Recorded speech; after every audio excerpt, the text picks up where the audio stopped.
Assalamualaikum warahmatullahi wabarakatuh. Pada kesempatan kali ini, Ana akan menyampaikan sedikit reminder tentang dampak buruk dari maksiat, pelajaran dari Ibnul Qayyim yang Ana dapatkan dari artikel yang Ana baca, yaitu dari Umayso. Dosa dan maksiat bukan hanya menodai hati, tetapi juga memengaruhi rezeki, ilmu, dan hubungan antar manusia. Ibnul Qayyim rahimahullah menjelaskan dengan mendalam bagaimana dampak buruk maksiat menjadi racun sehingga merusak kehidupan dunia dan akhirat. Dan berikut beberapa dampak buruk yang dijelaskan oleh Ibnul Qayyim. Yang pertama yaitu maksiat menghalangi masuknya ilmu. Ibnul Qayyim rahimahullah berkata, di antara dampak jelek maksiat ada hirmanul ilm, fa innal ilma nurun yaktifuhu Allahu fil qalbi wal maksiatu tudfi'u dzalikan nur. Di antara dampak jelek maksiat adalah ilmu sulit masuk. Padahal ilmu adalah cahaya yang Allah masukkan ke dalam hati, sedangkan maksiat adalah pemadam cahaya tersebut. Makanya ketika kita sedang menuntut ilmu itu kita harus dalam keadaan bersih, entah hati, entah pakaian gitu. Dan hati ini kan dia terkotori jika ada maksiat. Ketika hati itu terkena maksiat, maka ilmu akan sulit masuk dan kita akan sulit menerima itu.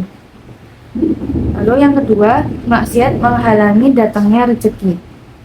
Dari hadis Sauban radhiyallahu anhu berkata bahwa Rasulullah SAW bersabda, Inna abda la yuhramu rizqa bidzammi yusibuhu. Sungguh seorang hamba akan terhalang dari rezeki karena dosa yang diperbuatnya. Dari riwayat Ahmad. Nah, di sini itu maksiat menghalangi datangnya rezeki. Maksiat aja, rezeki aja, gimana ya? Maksiat menghalangi datangnya rezeki.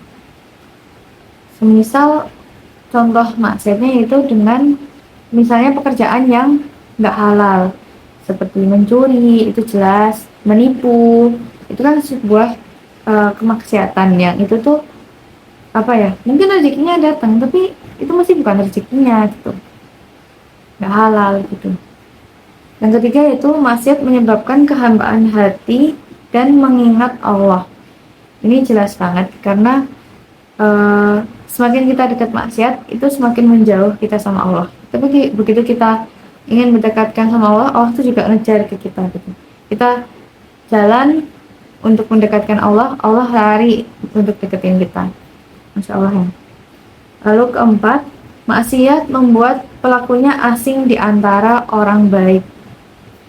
Jadi nanti ketika orang itu sudah terbiasa bermaksiat, dia akan merasa asing di antara orang-orang yang baik, orang-orang yang solih, karena ngerasa nggak match aja gitu, kayak aku udah kayak gini nih, kenapa aku ngerasa asing ya di antara orang-orang yang soleh kayak gitu. Lalu yang kelima, maksiat membuat semua urusan dipersulit.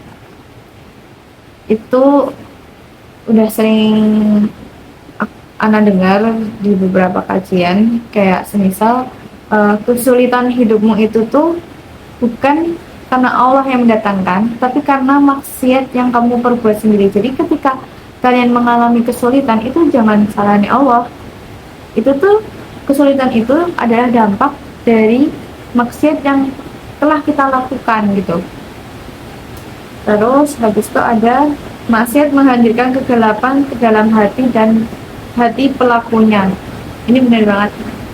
Beberapa maksiat yang sepele seperti mendengarkan lagu, menonton drakor, lalu bermain musik dan lain-lain.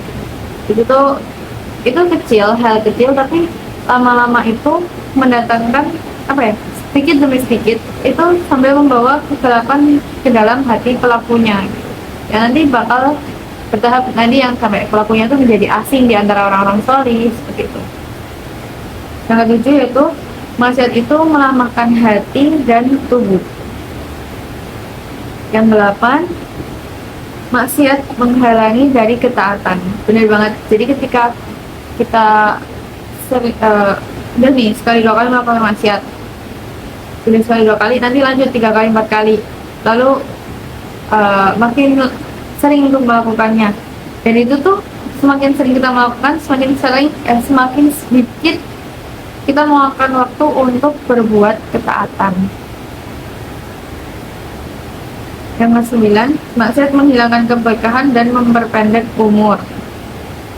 Ya, ini ada perkataan dari Ibnu Qayyim, annal ma'asi tuqassirul umur wa tamhaqu barakatahu wala budda fa innal birra kama yazidu fil umuri fal fujur yuqassir.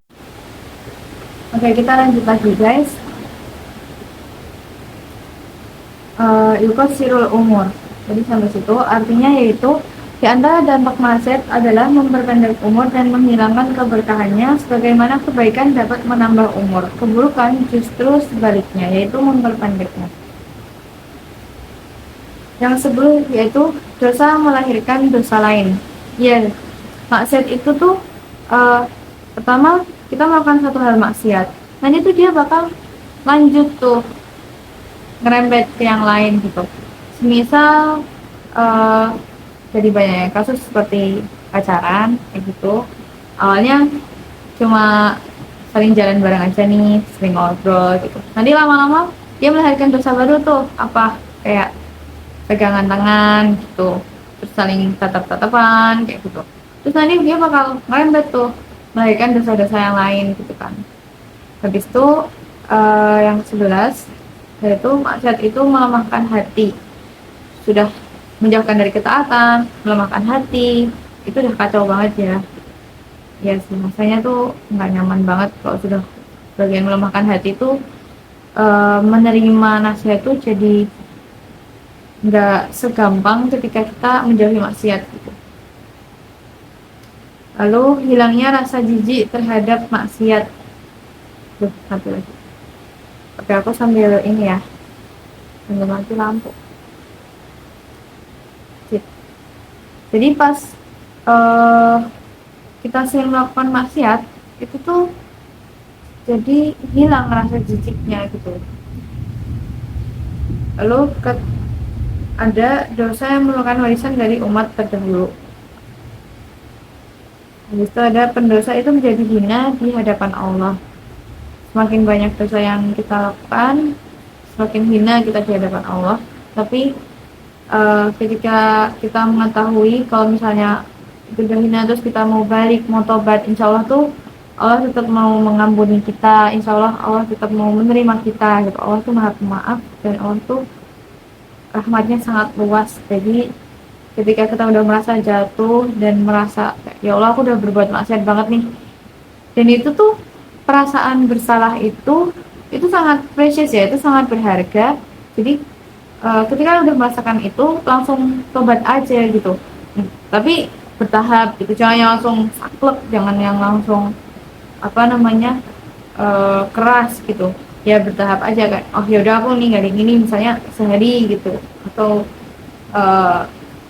misalnya contoh kasusnya, saya lagi sering dengerin lagu nih, terus kita udah sadar nih, oh lagu tuh nggak boleh gitu, ya udah kita nanti mau yang langsung berubah gitu, tapi nggak tahu sih. Kalau dari aku pribadi kayak jauhinya tuh pelan-pelan gitu. Misal sehari nggak dengerin gitu, terus nanti 2 hari, 3 hari, bertahap. Karena kalau ngejek itu nanti takutnya kita malah ngerasa ngekekang diri sendiri gitu loh, dan nggak merasakan benefitnya gitu.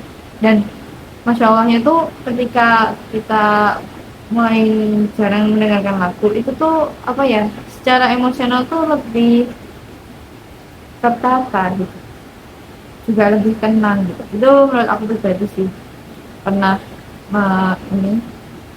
nyoba cara step itu sedikit mencoba. Oke guys, mungkin sedikit itu aja dari anak tentang ngelimpahin mengingatkan dampak buruk dari maksiat. Maaf ini sambil hujan juga. Semoga ini membantu, dan untuk Ana dan kalian semua.